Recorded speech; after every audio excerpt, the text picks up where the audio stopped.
লক্ষ্মীপুরে গৃহবধূকে পিটিয়ে আহত করার অভিযোগ উঠেছে। ঘটনাটি ঘটেছে সদর উপজেলার সরমিনীমোহন ইউনিয়নের সর আলী হাসান গ্রামে। সরজমিনে গিয়ে জানা যায়, ওই গ্রামের পাটোয়ারি বাড়ির মোহাম্মদ খোকন ও তার স্ত্রী রুমা আক্তারকে তার ভাসুর আবুল কালাম মারধর করে বসতঘর ভাঙচুর করে। জমি নিয়ে বিরোধে মঙ্গলবার দুপুরে এ হামলা চালানো হয়েছে বলে জানায় ভুক্তভোগী পরিবার। আরও জানা যায়, খোকন ও কালাম তারা সৎ ভাই। তারা এক মায়ের সন্তান হলেও তাদের পিতা ভিন্ন। তাদের মায়ের নামে থাকা সম্পত্তি নিয়ে দুই ভাইয়ের মধ্যে বিরোধ দেখা দেয়। এ নিয়ে একে অপরের প্রতি পাল্টাপাল্টি হুমকি ও হামলা করে। এ নিয়ে খোকনের দখলে থাকা কৃষি জমিতে জোরপূর্বক আমন ধানের চাষাবাদ করে কালাম। এ নিয়ে দুজনের পরিবারের লোকজনের মধ্যে উত্তেজনা ছড়িয়ে পড়ে।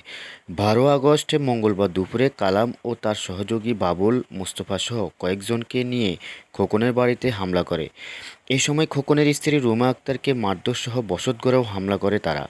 এদিকে অভিযুক্ত আবুল কালাম হামলার অভিযোগ অস্বীকার করে তার উপর পাল্টা হামলা করা হয়েছে বলে দাবি করেন। এ বিষয়ে দুপক্ষের মধ্যে উত্তেজনা বিরাজ করছে।